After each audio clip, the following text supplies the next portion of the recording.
അസ്സലാമു അലൈക്കും വറഹ്മത്തുള്ളാഹി തആല വബറകാതുഹു. നൂറ് തിരിഞ്ഞും മറിഞ്ഞും കിടന്നു. അതെ, അവളുടെ മുഖത്ത്, അവളുടെ മനസ്സിൽ ആ ഒരു ചിത്രം മാത്രം. എൻ്റെ ഷാഹുൽ, അതെ, അവനെ നല്ല രീതിയിൽ ബാപ്പ ഉപദ്രവിച്ചിട്ടെന്ന് തോന്നുന്നു. അവൻ അങ്ങനെയല്ലായിരുന്നു. അവൻ തികച്ചും വിഷമകരമായ അവസ്ഥയിലാണ്. ഒരു നിമിഷം അവൾക്ക് തോന്നി, റബ്ബേ, അതെ, ഷാഹുൽ എത്ര നല്ല ആളായിരുന്നു. എന്ത് ചെയ്യാൻ, ബാപ്പയുടെ ആ ഒരു അക്രമം കൊണ്ട് അങ്ങനെയൊക്കെ ആയിത്തീർന്നു. എൻ്റെ ജീവിതമാണെങ്കിൽ ഇങ്ങനെയായും തീർന്നു. അതെ, എന്തൊക്കെ പറഞ്ഞിട്ടും ബാപ്പ എന്നെ അവിടെ നിർത്തുന്നില്ലല്ലോ. ബാപ്പ എന്തൊരു ദുഷ്ടനാ റബ്ബേ. മോളെ, മോളെ, ഉമ്മ വിളിച്ചു. എന്തോ ഉമ്മ? അന്ന് അവൾ താഴെയായിരുന്നു പായിട്ട് കിടന്നത്. അവൾ പറഞ്ഞു, ഉമ്മ ഞാൻ താഴെ കിടന്നോളാം. മോളെന്താ ഉറങ്ങുന്നില്ലേ? മോളെന്താ തിരിഞ്ഞും മറിഞ്ഞും കിടക്കുന്നത്? എന്താ മോളെ പ്രശ്നം? ഉമ്മ, ഒന്നുമില്ല ഉമ്മ. എന്താ എൻ്റെ കുട്ടി? കല്യാണം കഴിഞ്ഞ് വന്ന ഉടനെ ഞാൻ ശ്രദ്ധിക്കുന്നുണ്ട്, കുട്ടിക്ക് എന്തൊക്കെയോ ഒരു മാറ്റം വരുന്നുണ്ടല്ലോ. എന്താണ് പ്രശ്നം? ഉമ്മ, ഒന്നുമില്ല. അവൾ സങ്കടത്തോടെ അതാ പറയുന്നു. എന്നാൽ അവളുടെ മനസ്സിൽ അതെ ഷാഹുലിൻ്റെ അവസ്ഥയായിരുന്നു. ഷാഹുലിനെ എൻ്റെ പിതാവായിട്ടാണ് അങ്ങനെ, അവനെങ്ങനെ അല്ലായിരുന്നു. തികച്ചും നല്ല രീതിയിൽ മാറ്റി നടക്കാൻ പോലും ശരിക്കും കഴിയാത്ത രീതിയിലാണ്. ഈ ഉപ്പാൻ്റെ ഒരു കാര്യം, ഉപ്പ എന്നോട് ഇത്രക്കും ചെറ്റത്തരം ചെയ്യാൻ പാടില്ലായിരുന്നു. ബാപ്പാൻ്റെ ചിന്തകൾ എന്തൊക്കെയാണാവോ. എന്നാലും രണ്ട് സ്നേഹിക്കുന്ന മനസ്സിനെ ഒരുമിപ്പിക്കാൻ ബാപ്പ തയ്യാറായില്ലല്ലോ. പകരം ഈ ഒരു കാട്ടാളിനെ ഏൽപ്പിച്ചപ്പോൾ സമാധാനമായല്ലോ. അവൾ ഓരോന്ന് ആലോചിച്ചു. അവൾ ആ അർദ്ധരാത്രിയിൽ ഇരുന്ന് തേങ്ങിക്കരയുകയായിരുന്നു. എന്നാൽ ഈ സമയം അവളുടെ ഭർത്താവ് ദിൽഷാദ് മുകളിലത്തെ റൂമിൽ മറ്റാരോടെ ചാറ്റിങ് കോള്. അത് സ്വന്തം ഭാര്യ, സുന്ദരിയായ ഭാര്യ താഴെ കിടപ്പുണ്ട്. അവൻ്റെ റൂമിലേക്ക് പ്രവേശിക്കരുതെന്നാണ് പറഞ്ഞിട്ടുള്ളത്. എന്നാൽ ഒരു നിമിഷം അവൾക്ക് എന്തൊക്കെയോ തോന്നി. എന്നാൽ ഈ സമയം നമ്മുടെ ഷാഹുൽ, ഇല്ല, എൻ്റെ നൂറയുടെ ജീവിതം ഒരിക്കലും പാഴാക്കാൻ പാടില്ല. എൻ്റെ നൂറ അവൻക്ക് വേണ്ടിയല്ല ഒരിക്കലും ജീവിക്കുന്നത്, വീട്ടിലെ ജോലിക്കാരിയായിട്ടാണ് ജീവിക്കുന്നത്. അതുകൊണ്ട് റബ്ബേ, എനിക്ക് പറയാനുള്ളത് മറ്റൊന്നുമല്ല, എൻ്റെ നൂറയെ രക്ഷിക്കണം. അവൾ എൻ്റെ പാവമാണ്. എനിക്ക് ഒത്തിരി ഇഷ്ടമാണ് അവളെ. അവൾ ഒരിക്കൽ പോലും ഞാൻ ബുദ്ധിമുട്ടാക്കില്ല. റബ്ബേ, എനിക്ക് അവളെ രക്ഷിക്കണം. ആ വീട്ടിൽ എന്ത് കാര്യത്തിന് വേണ്ടിയിട്ടാണ് അവിടെ നിർത്തിയിരിക്കുന്നത് എനിക്കറിയില്ല. തൽക്കാലം ആരും ഒന്നും അറിയണ്ട. എന്തൊക്കെ തന്നെയാലും അവർക്ക് വേറെ വീട് പണിയുണ്ട്. ഇപ്പോൾ പഴയ തറവാട്ടിലേക്കാണ് അവളെ കല്യാണം കഴിച്ചിട്ട് കൊണ്ടുപോയിട്ടുള്ളത്. ഇനി പുതിയ വീടൊക്കെ സെറ്റാക്കുകയാണത്രേ. ആ വീടിൻ്റെ പണിക്ക് കാര്യങ്ങൾക്ക് എങ്ങനെയെങ്കിലും അവിടെ ഒന്ന് കയറി പറ്റാൻ ശ്രമിക്കണം. എന്തെങ്കിലും ജോലി ചെയ്തിട്ടെങ്കിലും എനിക്ക് അവളെ കാണണം, കണ്ടേ മതിയാവൂ. അവളോട് എല്ലാം എനിക്ക് ചോദിച്ചറിയണം. ചോദിച്ചറിഞ്ഞിട്ട് എങ്ങനെയെങ്കിലും, എന്തായാലും ഭർത്താവുമായിട്ട് അവൾക്ക് ബന്ധമില്ലല്ലോ. അതെ, എന്തായാലും വേണ്ടില്ല, അവളെ രക്ഷിക്കണം, രക്ഷിച്ചേ മതിയാവൂ. അതായിരുന്നു അവൻ്റെ മനസ്സിൽ. എങ്ങനെയെങ്കിലും നൂറയെ രക്ഷപ്പെടുത്തണം. ആ ഒരു കാട്ടാളനായ ഭർത്താവിൻ്റെ കയ്യിൽ നിന്ന് അവളെ രക്ഷപ്പെടുത്തി അവൾക്ക് പുതുജീവൻ കൊടുക്കണം. അതെ, അത് ഞാൻ കൊടുത്തിരിക്കും. അവൾ എൻ്റെ പെണ്ണാണ്. ശരിക്കും അവൻ്റെ മനസ്സിൽ ആ രാത്രി ചിലതൊക്കെ അവൻ തീരുമാനിച്ചു. കാരണം ഇടിച്ചു കയറി ഒന്നും ചെയ്യാൻ പറ്റുന്ന കാര്യമല്ല ഇത്. തന്ത്രപരമായി നേരിടണം ശരിക്കും, അതെ, അവളെ. എന്നാൽ ഈ സമയം തന്നെ ഷെഫീഖിനെ വിളിച്ചു. ഹലോ, എന്താടാ ഈ സമയത്ത്? എടാ, എനിക്ക് ആകെ ടെൻഷനായി പോയടാ. എന്താ ചെയ്യാം? ഞാൻ ഒരു കാര്യം നിന്നോട് പറയട്ടെ. എന്താടാ, എന്ത് കാര്യം? നീ ഒന്ന് നാളെ വീട്ടിലേക്ക് വരണം കേട്ടോ. എനിക്ക് കുറച്ച് കാര്യങ്ങൾ പറയേണ്ടത് നിന്നോട്. എന്ത് കാര്യടാ? എന്നാൽ അപ്പോഴൊന്നും പറഞ്ഞില്ല താൻ ജീവനതുല്യം സ്നേഹിച്ച പെണ്ണാണ് നൂറ എന്നുള്ളത്. അതെ, അവരുടെ വീട്ടിലേക്ക് കല്യാണം കഴിച്ച് കൊണ്ടുപോയത് അത് എൻ്റെ പെണ്ണിനെയാണ്. അവളുടെ ബാപ്പയുടെ വാശിക്ക് കെട്ടിച്ചതാണ്. അതൊക്കെ തുറന്ന് പറയണം എൻ്റെ കൂട്ടുകാരൻ ഷെഫീഖിനോട്. ആയിക്കോട്ടെടാ, ഇന്നതല്ല, നീ കിടന്നുറങ്ങാൻ നോക്ക്, നാളെ നമുക്ക് നോക്കാം. ആയിക്കോട്ടെ. എന്നാൽ ഈ സമയം അതാ നമ്മുടെ എസ് എ ഷമീറിൻ്റെ വീട്ടിൽ കുറച്ച് നേരത്തെ തന്നെ സന്ധ്യയുടെ നിറങ്ങൾ പതിയെ രാത്രിക്ക് വഴിമാറുകയായിരുന്നു. ചെറിയ ഗ്രാമത്തിൻ്റെ ആകാശത്ത് നക്ഷത്രങ്ങൾ ഓരോന്നായി വിരിയാൻ തുടങ്ങി. ദൂരെയുള്ള പള്ളിയിൽ നിന്ന് ഇശാ നമസ്കാരത്തിൻ്റെ ശാന്തമായ അന്തരീക്ഷം ഇപ്പോഴും ഗ്രാമത്തിൻ്റെ കാറ്റിൽ തങ്ങി നിന്നു. അത് എല്ലാവരും ഉറങ്ങുവാനുള്ള സമയം. ഷമീറിൻ്റെ ഉമ്മ പഴയ ആ വിറകടുപ്പിൽ തീ കൂട്ടിക്കൊണ്ടിരുന്നു. ചുവന്ന കനലുകൾ മിന്നി മറയുമ്പോൾ മൺചട്ടിയിൽ ഒഴിച്ച പുതിയ ആട്ടിൻപാല് പതുക്കെ തിളച്ചുയർന്നു. അതിൻ്റെ മണം ആ കൊച്ചു വീടിൻ്റെ ഓരോ കോണിലേക്കും പടർന്നു. ഉമ്മ അല്പം പഞ്ചസാര ചേർത്ത് മരം കൊണ്ടുള്ള ഒരു കരണ്ടി കൊണ്ട് സാവധാനം ഇളക്കി. അൽഹംദുലില്ലാ എന്ന് മനസ്സിൽ പറഞ്ഞുകൊണ്ട് ആ ചൂടുപാല് ഒരു ചെറിയ മൺകുടുക്കയിലേക്ക് ഒഴിച്ചു. അതിനുശേഷം അവർ ആയിഷയുടെ അടുത്തേക്ക് നടന്നു. പച്ച കസവ് പട്ട് സാരിയിൽ നാണം നിറഞ്ഞ മുഖവുമായി തല താഴ്ത്തിയിരിക്കുകയായിരുന്ന ആയിഷ. നെറ്റിയിലെ ചെറിയ വിയർപ്പ് തുള്ളികൾ പോലും അവളുടെ സൗന്ദര്യത്തിന് പുതിയൊരു ഭംഗി നൽകി. ഉമ്മ സ്നേഹത്തോടെ അവളുടെ തോളിൽ കൈവച്ചു. മോളെ. ആ ഒരൊറ്റ വിളിയിൽ ഉമ്മയുടെ സ്നേഹം മുഴുവൻ ഉണ്ടായിരുന്നു. ആയിഷ പതിയെ തല ഉയർത്തി. ഇതാ മോളെ, ഈ പാല് അവന് കൊണ്ടു കൊടുക്കൂ. അവൾ 2 കൈകൊണ്ടും ആ ഒരു മണിക്കുടുക്ക സ്വീകരിച്ചു. അത് ഒരു മൺകുടുക്കയിലായിരുന്നു പാല്. ഉമ്മ അവളുടെ കണ്ണുകളിലേക്ക് നോക്കി പുഞ്ചിരിച്ചു. മോളെ, നമ്മളുടെ വീട് വലുതല്ല, ഈ കുടില് സമ്പത്തൊന്നും നിറഞ്ഞതല്ല. പക്ഷേ ഈ വീടിൻ്റെ ഉള്ളിലുള്ള സ്നേഹം ഒരിക്കലും കുറയില്ല. നീ ഈ വീട്ടിലെ മകളാണ്, മരുമകളല്ല. ആ വാക്കുകൾ കേട്ടപ്പോൾ ആയിഷയുടെ കണ്ണുകൾ നിറഞ്ഞു. ഉമ്മ. അവൾ അതിലപ്പുറം അവൾക്കൊന്നും പറയാൻ കഴിഞ്ഞില്ല. ഉമ്മ അവളുടെ നെറ്റിയിൽ സ്നേഹത്തോടെ മുത്തം നൽകി. അള്ളാഹു നിങ്ങൾ 2 പേരുടെയും ജീവിതത്തിലെ ഹൈറും ബർക്കത്തും പ്രദാനം ചെയ്യട്ടെ. മണിയറയിലേക്ക് പോകുന്ന ചെറിയ ആ ഇടനാഴി ഇന്ന് ആയിഷയ്ക്ക് ജീവിതത്തിലെ ഏറ്റവും വലിയ ഒരു യാത്രയാണ് അത്. ഓരോ ചുവടും ഹൃദയമിടിപ്പ് കൂട്ടിക്കൊണ്ടിരുന്നു. കയ്യിലെ ആ മൺകുടുക്കയിലെ പാൽ ഇളം ചൂടോടെ നിറഞ്ഞിരുന്നു. വാതിലിനടുത്ത് എത്തിയപ്പോൾ അവളൊരു നിമിഷം നിന്നു. പുറത്തുനിന്ന് മന്ദമാരുതൻ വീശി. അവൾ പതുക്കെ വാതിൽ തുറന്നു. മുറിക്കുള്ളിൽ ചെറിയൊരു എണ്ണവിളക്ക് മാത്രം.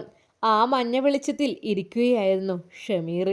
അവളെ കണ്ട നിമിഷം അവൻ്റെ മുഖത്ത് സ്വാഭാവികമായൊരു പുഞ്ചിരി വിരിഞ്ഞു. അവൻ്റെ കണ്ണുകളിൽ അത്ഭുതവും നന്ദിയും സ്നേഹവും ഒരുമിച്ചുണ്ടായിരുന്നു. ആയിഷ അകത്തേക്ക് കടന്ന് വാതിൽ പതുക്കെ അടച്ചു. ഇരുവരുടെയും ഇടയിൽ കുറച്ചു നേരം മൗനം മാത്രം. എന്നാൽ അപ്പോഴേക്കും ഷമീർ ആ വാതിൽ കുറ്റിയിട്ടു. ആ മൗനത്തിനു പോലും 1000 വാക്കുകളുടെ അർത്ഥമുണ്ടായിരുന്നു. ആയിഷ പതുക്കെ അടുത്തു വന്ന് ആ ഒരു മണിക്കുടുക്ക നീട്ടി. ഇതാ. അവളുടെ ശബ്ദം വളരെ നേർത്തതായിരുന്നു. ഷമീർ 2 കൈകൊണ്ടും അത് സ്വീകരിച്ചു. ജസാഖല്ലാഹു ഖൈർ. അവൻ ചെറിയൊരു കവിൾ പാൽ കുടിച്ചു. ശേഷം പുഞ്ചിരിച്ചുകൊണ്ട് അതേ പാത്രം അവൾക്ക് നേരെ നീട്ടി. ഇനി നീ കുടിക്കുവിണ്ണേ. ആയിഷ നാണത്തോടെ അവനെ നോക്കി. എന്നാൽ അവൻ തന്നെ അത് ആയിഷയുടെ ചുണ്ടുകളിലേക്ക് ആ മണിക്കുടുക്ക അടുപ്പിച്ചു കൊടുത്തു. ആ നിമിഷം ഇരുവരുടെയും കണ്ണുകൾ തമ്മിൽ കണ്ടുമുട്ടി. പുറത്ത് രാത്രി കാറ്റ് മന്ദമായി വീശിക്കൊണ്ടിരിക്കുന്നു. ഷമീർ പതുക്കെ അവളുടെ അടുത്തേക്ക് വന്നു. ആയിഷ. എന്താ, നാണം മാറിയില്ലേ ഇതുവരെ? ആ, മാറിയിക്ക. വളരെയധികം ആദരവോടെ അവളുടെ നെറ്റിയിൽ കൈവച്ചു. അവളുടെ തലയിൽ കൈവച്ചിട്ട്, അല്ലാഹുവേ, എൻ്റെ ജീവിതത്തിലേക്ക് നീ നൽകിയ ഈ അനുഗ്രഹത്തിന് നന്ദി. ഞങ്ങളുടെ ജീവിതത്തിൽ സ്നേഹവും കരുണയും സമാധാനവും നിറയ്ക്കണമേ. അല്ലാഹുവേ, ഇവളിലുള്ള ഹൈറിനെ ഞാൻ നിന്നോട് ചോദിക്കുന്നു. അങ്ങനെയുള്ള ആ ഒരു ആയത്തുകളും ചൊല്ലി ആയിഷയുടെ കണ്ണുകൾ വീണ്ടും നിറഞ്ഞു. അവൾ മൃദുവായി പറഞ്ഞു, ആമീൻ. ഷമീർ പുഞ്ചിരിച്ചു. ആയിഷ, സത്യം പറയട്ടെ? അവൾ തലകുലുക്കി. നിന്നെ എൻ്റെ ജീവിതത്തിലേക്ക് തന്നത് അള്ളാഹുവിൻ്റെ വലിയ അനുഗ്രഹമാണെന്ന് ഞാൻ വിശ്വസിക്കുന്നു. ആയിഷയുടെ കണ്ണുകളിൽ സന്തോഷത്തിൻ്റെ കണ്ണുനീർ തിളങ്ങി. ഞാനും ഒരു കാര്യമാണ് പറയാനുള്ളത്. പറയൂ. ഈ ചെറിയ വീട്ടിൽ എനിക്കൊരു കുറവും തോന്നുന്നില്ല. കാരണം ഈ വീട്ടിൽ സ്നേഹമുണ്ട്. ആ വാക്കുകൾ കേട്ട് ഷമീർ കുറച്ചു നേരം ഒന്നും പറഞ്ഞില്ല. പിന്നീട് വളരെ ശാന്തമായി പറഞ്ഞു, ഈ കുടിൽ ചെറുതായിരിക്കാം, പക്ഷേ ഇൻഷാ അല്ലാഹ് നമ്മുടെ പ്രയത്നം കൊണ്ട് ഇത് സന്തോഷം നിറഞ്ഞ വീടാകും. ഓരോ ദിവസവും നിന്നെ ചിരിപ്പിക്കാൻ ഞാൻ ശ്രമിക്കും, സന്തോഷിപ്പിക്കാൻ. ആയിഷയുടെ മുഖത്ത് മനോഹരമായൊരു പുഞ്ചിരി വിരിഞ്ഞു. ഒരു നിമിഷം അവർക്ക് മനസ്സിലായി, ജീവിതത്തിൻ്റെ യഥാർത്ഥ സമ്പത്ത് വലിയ വീടോ ധനമോ അല്ല എന്നുള്ളത്.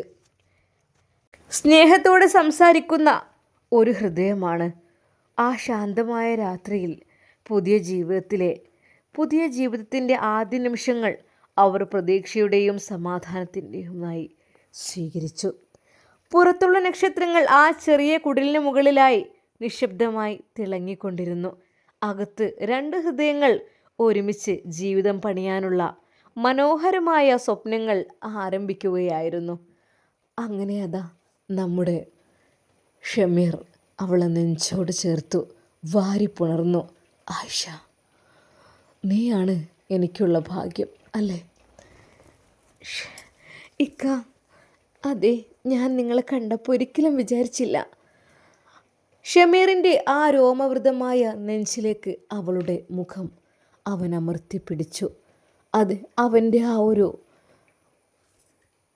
മാതം തുളുമ്പുന്ന ആ ഒരു നെഞ്ചിൻ്റെ ആ ഒരു സ്മെല്ല് അവൾക്ക് കൂടുതൽ ഉത്തേജനം പകർന്നു. എന്താണെന്നറിയില്ല, എൻ്റെ ലോകം മുഴുവൻ എൻ്റെ ഭർത്താവാണ്, എൻ്റേത് മാത്രമാണ് എല്ലാം എന്നവൾക്ക് തോന്നി. ഷമീർ അവൻ്റെ ആ ഒരു കരുത്തുറ്റ കൈകൾ കൊണ്ട് അവളെ ഒന്നുകൂടെ ചേർത്ത് പിടിച്ചു. അതെ, അവൻ്റെ ആ ഉറച്ച നെഞ്ചിലേക്ക് അവൾ മുഖമമർത്തി. വല്ലാത്തൊരു അവസ്ഥ. ജീവിതത്തിൽ ആദ്യമായിട്ട് ഒരാണിൻ്റെ ചൂടറിയുന്ന ആയിഷ ശരിക്കും അവൾ വല്ലാതെ സന്തോഷിച്ചു പോയി. റബ്ബേ, ഇത്രയും സുഖമുള്ളതാണോ, സന്തോഷമുള്ളതാണോ ദാമ്പത്യ ജീവിതം? ഒരു നിമിഷം അവൾ ആലോചിച്ചു. അങ്ങനെ അതാ അവർ അവരുടെ ഓരോ കാര്യങ്ങളിലേക്ക് കടക്കുകയാണ്. ആയിഷയുടെ ചാമ്പയ്ക്ക നിറത്തിലുള്ള ആ ചുണ്ടുകൾ അപ്പോഴേക്കും അതാ നമ്മുടെ ഷമീറിൻ്റെ പാനപാത്രമായി മാറി. അവരത് മതിവോളം ആസ്വദിക്കുന്നു. എന്നാൽ ഈ സമയം ഷാഹുൽ, അവൻ ഉറക്കമില്ല. എങ്ങനെയെങ്കിലും എൻ്റെ നൂറയുടെ അടുത്തെത്തണം. എൻ്റെ നൂറ, അവളെ ഞാൻ വിട്ടുകൊടുക്കില്ല. ഒരിക്കൽ പോലും അവളൊരു ജോലിക്കാരിയായി അവിടെ തുടരാനാവില്ല. ജോലിക്ക് പോകണം. മതി റെസ്റ്റ് എടുത്തത്. എൻ്റെ കാലുകൾക്കും കൈകൾക്കും ബലം കിട്ടിയിട്ടുണ്ട്. ഇനി എനിക്ക് റെസ്റ്റ് അല്ല വേണ്ടത്. ഇനി എനിക്കൊരു വളരെയധികം ഹാർഡ് വർക്കാണ് വേണ്ടത്. ഹാർഡ് വർക്ക് കൊണ്ട് മാത്രമേ എൻ്റെ നൂറയെ എനിക്ക് സംരക്ഷിക്കാൻ പറ്റുള്ളൂ. നൂറ മോളെ, ഇക്കാൻ്റെ മുത്തല്ലടി നീയെ. ഇക്ക നിന്നെ ഉപേക്ഷിച്ച് പോയതല്ല കേട്ടോ. തന്നില്ലല്ലോ നിൻ്റെ ബാപ്പ. അത്രയ്ക്ക് ദുഷ്ടനായിരുന്നല്ലോ അയാൾ തന്നില്ലല്ലോ. എൻ്റെ കുട്ടിനെ കഷ്ടപ്പെടുത്താനാണോ അയാൾ വേറെ കല്യാണം കഴിപ്പിച്ച് പറഞ്ഞു വിട്ടത്? നിനക്ക് പോയിക്കൂടെ നൂറ വീട്ടിലേക്ക്? എന്താ നൂറ നീ എങ്ങനെയെങ്കിലും നൂറയുടെ നമ്പറൊന്ന് സംഘടിപ്പിക്കണം എന്നതായിരുന്നു ആദ്യം തന്നെ അവൻ്റെ മനസ്സിലെ ആഗ്രഹം. എന്നാൽ ഈ സമയം അതാ പുലർച്ചെയായി തുടങ്ങിയിട്ടുണ്ട്.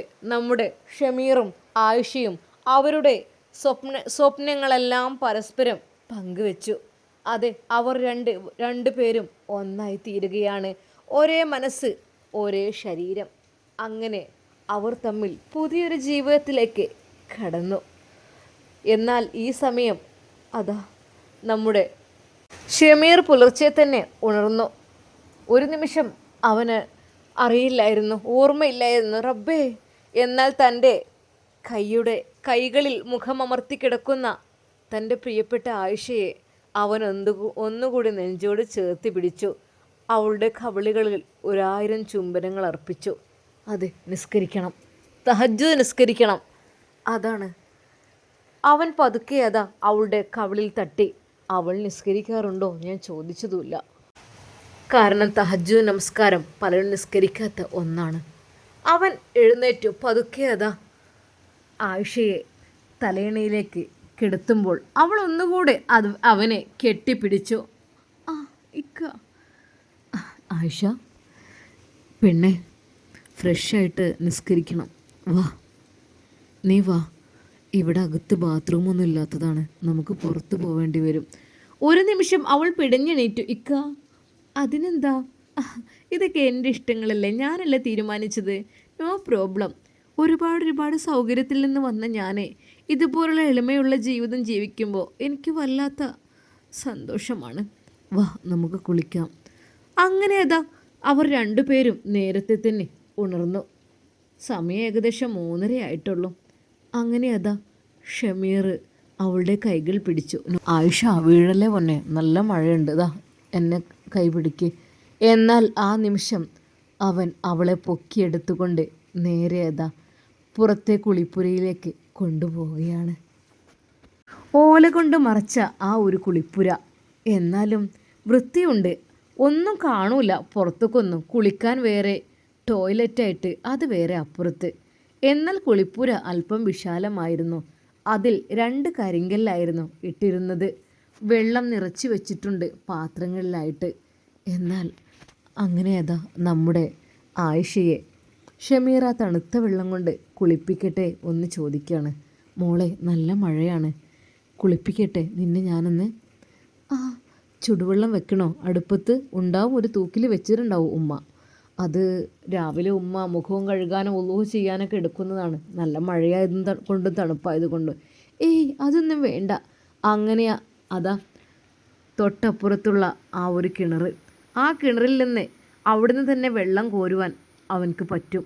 അങ്ങനെ അതാ അവൻ വെള്ളമെല്ലാം മുക്കി കുടത്തിലൊഴിച്ചു. നേരെ അതാ അത് തൻ്റെ പ്രിയപ്പെട്ട ഭാര്യയുടെ തലയിലേക്കങ്ങ് ഒഴിച്ചു കൊടുക്കുകയാണ്. ഹോ, എന്തെന്നില്ലാത്ത തണുപ്പും കുളിരും, വല്ലാത്തൊരു സന്തോഷം. എന്നാൽ അതിനിടയിൽ ഷമീർ ഒന്നുകൂടെ തൻ്റെ പ്രിയപ്പെട്ട ആയിഷയുടെ ആ ശരീരം കണ്ട്, അതെ അവളുടെ നനഞ്ഞൊട്ടിയ ആ തുണി കണ്ട് അവൻക്ക് വല്ലാത്തൊരു ഇഷ്ടം തോന്നി. ആയിഷയെ വീണ്ടും അവൻ ചേർത്ത് പിടിച്ചു. ആയിഷ, നമുക്കൊരുമിച്ചിങ്ങനെ കുളിക്കുമ്പോഴേ എന്ത് രസമാണല്ലേ. ഇക്ക, നിങ്ങൾ വെള്ളം കോരി മടുക്കുമല്ലോ.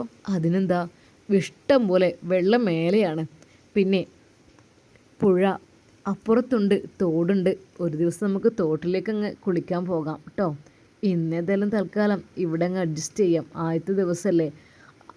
കാരണം തോടും പുഴയും എല്ലാം നിറഞ്ഞിരിക്കുന്നു, നല്ല മഴയുമാണ്.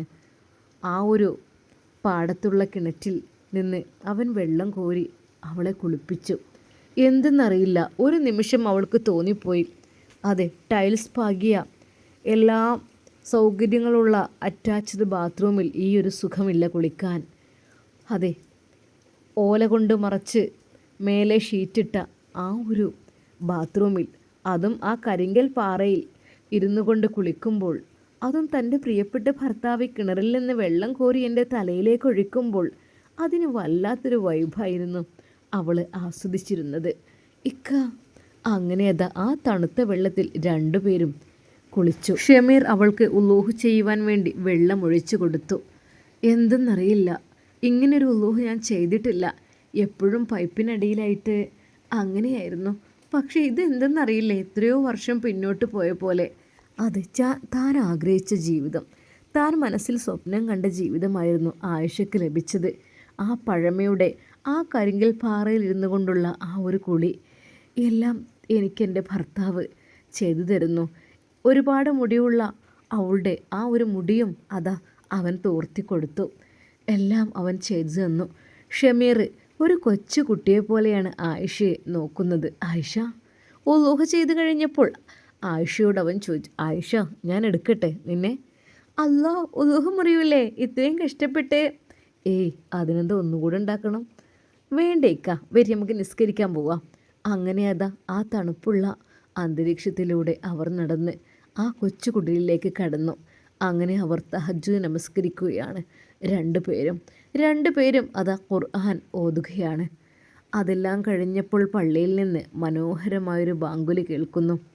ബാങ്കുലി കേട്ട് അവർ അതിൻ്റെ ദുആ ചെയ്തു. പെണ്ണേ, ഇനി ചിലപ്പോൾ ഞാൻ ബാങ്ക് വിളിക്കാൻ പോകട്ടോ. ആണോ? മാഷാ അല്ലാ, ഈ ഡ്യൂട്ടി ഉണ്ടോ? അതെനിക്കിഷ്ടമാണ്, അതുകൊണ്ട് ഞാൻ ബാങ്ക് വിളിക്കാൻ പോകും ചിലന്നൊക്കെ. ഇന്നതെങ്ങനെ പോട്ടെ. ആയിക്കോട്ടെ, എനിക്ക് സന്തോഷമേ ഉള്ളൂ. സത്യം പറഞ്ഞാൽ ആയിഷക്ക് അത് ഒരു സ്വർഗം പോലെയാണ് തോന്നിയത്. അങ്ങനെ അതാ അവർ 2 പേരും നിസ്കാരവും എല്ലാം കഴിഞ്ഞ്, അപ്പോഴേക്കും ഉമ്മ നിസ്കാരം കഴിഞ്ഞെത്തി. അടുക്കളയിലേക്ക് എത്തുന്നതിന് മുമ്പായിട്ട് നമ്മുടെ ആയിഷ ആ കിച്ചണിലേക്ക് ചെന്നു. പഠിച്ചവനെ, ചെറിയ കുഞ്ഞു കിച്ചൺ, ഇരുന്നുള്ള അടുപ്പ്, കാര്യങ്ങൾ. എന്നാൽ പെട്ടെന്ന് ഉമ്മ അങ്ങോട്ട്, മോളെ ആയിഷ ഇങ്ങോട്ട് വന്നേ. മോൾക്കിതൊന്നും അറിയില്ല, തീ പൊള്ളിക്കാനൊന്നും നിൽക്കണ്ട കേട്ടോ, ഇതൊക്കെ ഉമ്മ ചെയ്തോളാം കേട്ടോ. മോളി അടുപ്പത്തെ പണിയും കാര്യങ്ങളൊന്നും ചെയ്യണ്ട. ഉമ്മ, അതെന്താ? അല്ലേ മോൾക്ക് അറിയില്ലേ തീ പിടിപ്പിക്കലൊന്നേ. ആദ്യം ചെറിയ ചുള്ളൽ വെച്ചിട്ടാണ് കുറച്ച് ഓലക്കോടി ഉണ്ടെങ്കിൽ അത് വെക്കും, അല്ലെങ്കിൽ ചകിരി. എന്നിട്ട് തീ പിടിപ്പിച്ചിട്ട് വലിയ വലിയ വിറകൊക്കെ വെച്ച് കൊടുക്കുക. അങ്ങനെയാണ് തീ പിടിപ്പിക്കുക. തൽക്കാലം മോൾ ഇതൊന്നും നോക്കണ്ട. അതെ, അവിടെ വയലത്തെ കാഴ്ചയൊക്കെ കാണാൻ പോയിക്കോ അവൻ്റെ കൂടെ. ഉമ്മ ഇല്ല ഉമ്മയെ ഞാൻ എന്തെങ്കിലുമൊക്കെ ഹെൽപ്പ് ചെയ്യാം. മോൾക്ക് എന്ത് കടിയാണ് ഇഷ്ടം? ഉമ്മ എനിക്ക് എന്തായാലും കുഴപ്പമില്ല. ഇനിയിപ്പോൾ അപ്പോഴേക്കും അതാ ഉമ്മ നല്ല നാടൻ മുട്ട നല്ല കലത്തിലിട്ട് പുഴുങ്ങിയിരുന്നു. അങ്ങനെ എല്ലാവർക്കുമായി ഉമ്മ പാല് കാച്ചി. മോളെ വാ. അങ്ങനെ ആദ്യം തന്നെ അവർ നല്ല നാടൻ മുട്ടയും നല്ല ഓരോ ഗ്ലാസ് പാൽ ചായയും കുടിക്കുന്നു. അത് ഉമ്മാക്ക് നിർബന്ധമാണ് മോൻക്ക് കൊടുക്കൽ. അത് കഴിഞ്ഞിട്ട് അവൻ്റെ എക്സസൈസ് ഉണ്ട്. അത് കഴിഞ്ഞിട്ട് കൃഷിയിടത്തിലൊക്കെ പോകും. അങ്ങനെയൊക്കെയാണ്. ഇന്നിപ്പോൾ മഴയല്ലേ, എങ്ങോട്ടും മക്കൾ പോകണ്ട, ഇന്നിവിടെ നിൽക്കി. അങ്ങനെ അത് ചൂടോടുകൂടി ആ ചൂടുള്ള പാൽച്ചായയും ആ ഒരു നാടൻ കോഴിമുട്ടയും അവർ കഴിച്ചു. സത്യം പറഞ്ഞാൽ എന്തെന്നില്ലാത്ത ഒരു സന്തോഷം. അവൾ ആ വയലിലേക്ക് നോക്കി. ഷമീർ, എന്താ എങ്ങനെയുണ്ട്? ഇക്ക, അതെ, ഈ വയലിന് ഇങ്ങളെക്കാൾ സൗന്ദര്യമുണ്ട്. പക്ഷേ ഇങ്ങക്ക് വയലിനേക്കാളും. ആഹാ, നിന്റെ കോമഡി കൊള്ളാലോ. ഇക്ക, എനിക്ക് കവിത എഴുതാം നിങ്ങളെക്കുറിച്ച്. എന്നെക്കുറിച്ചോ? അതെ, ഇങ്ങളാ മുഖം, ഇങ്ങളാ നെഞ്ച്. അല്ലോ വേണ്ട വേണ്ട എൻ്റെ പൊന്നോ, എന്നെക്കുറിച്ച് നീ കവിത എഴുതിയിട്ട് കുഴങ്ങും. പിന്നെ നിങ്ങളുടെ ഉറപ്പുള്ള ശരീരം, അതിലേക്ക് എന്നെ ചേർത്ത് പിടിച്ചത്. ആഹാ, നീ അങ്ങനത്തെ കഥയാണോ എഴുതുന്നത്? ആ എഴുതിക്കോ, നോക്കട്ടെ. കഥ, കവിത, ചിത്രം എല്ലാം ഉണ്ടാവുമല്ലേ. എൻ്റെ ഒരു ഭാഗ്യം. ഇതെല്ലാം തികഞ്ഞൊരു പെണ്ണിനെയാണ് എനിക്ക് പഠിച്ചോൻ തന്നിട്ടുള്ളത് അല്ലേ. എന്നാൽ ഷമീർ അത് പറഞ്ഞപ്പോൾ ആയിഷ കുണുങ്ങി ചിരിച്ചു. എന്നാൽ അവരുടെ ചിരികളി കണ്ട് ഉമ്മക്ക് സന്തോഷമായി. പഠിച്ചോനെ, അല്ലാ, എൻ്റെ കുട്ടിക്ക് മിണ്ടാനും പറയാനൊരു പെൺകുട്ടിനെ കിട്ടിയല്ലോ അല്ലാ. ഉമ്മ ഒരു നിമിഷം ദുആ ചെയ്തു. എന്നാൽ അപ്പോൾ തന്നെ ഉമ്മ നല്ല പത്തിരിച്ചട്ടി അടുപ്പത്തേക്ക് വെച്ചിട്ടുണ്ട്. ഉമ്മ നല്ല കൈപ്പത്തിരി ചുടുകയാണ്. നല്ലോണം തേങ്ങയൊക്കെ ഇട്ട കൈപ്പത്തിരി, നല്ല രസമുള്ള കൈപ്പത്തിരിയും നല്ല കറിയും ഒക്കെ കൂട്ടി കഴിക്കാൻ ഷമീറിന് ഒത്തിരി ഇഷ്ടമാണ്. അങ്ങനെ ആ കണലടുപ്പിൽ അതാ ഉമ്മ ആ മൺചട്ടിയിൽ അത് ചുട്ടെടുക്കുന്നു. അവർ 3 പേരും വളരെയധികം സന്തോഷത്തോടു കൂടി അതാ ചായ കുടിച്ചു. എന്തെന്നറിയില്ല, വല്ലാത്തൊരു സന്തോഷം. പെട്ടെന്നാണ് അതാ അവളുടെ ഫോൺ ബെല്ലടിക്കുന്നത്. ആ പിന്നെ ഫോണ് ബെല്ലടിക്കുന്നു. ഇതാ, ഹലോ. ആ ഉപ്പാ. മോളെ, അസ്സലാമു അലൈക്കും. വലൈക്കും അസ്സലാം. എന്തൊക്കെയാ മോളെ, എന്താ മോൾക്ക് അവിടെ ഇഷ്ടപ്പെട്ടോ? എൻ്റെ ഉപ്പാ, ഞാനത് ആസ്വദിച്ച് കൊണ്ടിരിക്കുകയായിരുന്നു. പിന്നെ ഉപ്പ, ഈ വയലൊക്കെ കാണാൻ എന്ത് ഭംഗിയാന്നോ, ഈ വീടും ഈ പരിസരവും വയലൊക്കെ കാണാൻ. ഉപ്പ, എന്നാൽ അതിനേക്കാൾ മനോഹരമാണ് കേട്ടോ ഉപ്പയുടെ മരുമകൻ. അത് കേട്ടപ്പോൾ DGP സാറിന് കണ്ണുകൾ നിറഞ്ഞ് ഒരുപാട് സന്തോഷിച്ചു. മോളെ, നിൻ്റെ സന്തോഷം അതാണ് എൻ്റെയും സന്തോഷം. അവർ ഒരുപാട് സംസാരിച്ചു. ഉപ്പായ് വരുമോ? ആ മോളെ, വരാം എന്തായാലും. എന്നാൽ ഈ സമയം പിറ്റേന്ന് രാവിലെ അതാ നമ്മുടെ ഷാഹുൽ നേരെ അതാ തൻ്റെ കൂട്ടുകാരൻ ഷെഫീഖിനെ വിളിക്കുന്നു. ഷെഫീഖ് നേരെ അതാ അവൻ്റെ വീട്ടിലേക്ക് പോകുവാനുള്ള ഒരുക്കത്തിലാണ്. എന്തായിരിക്കും ഇനി ഷെഫീഖിനോട് ഷാഹുലിന് പറയാനുള്ളത്? ഷാഹുലിന് തൻ്റെ നൂറയെ രക്ഷിക്കാനാവുമോ? നമുക്ക് കാത്തിരുന്ന് കാണാം. അതുവരേക്കും എല്ലാവർക്കും അസ്സലാമു അലൈക്കും വറഹ്മത്തുള്ളാഹി തആല വബറകാതുഹു.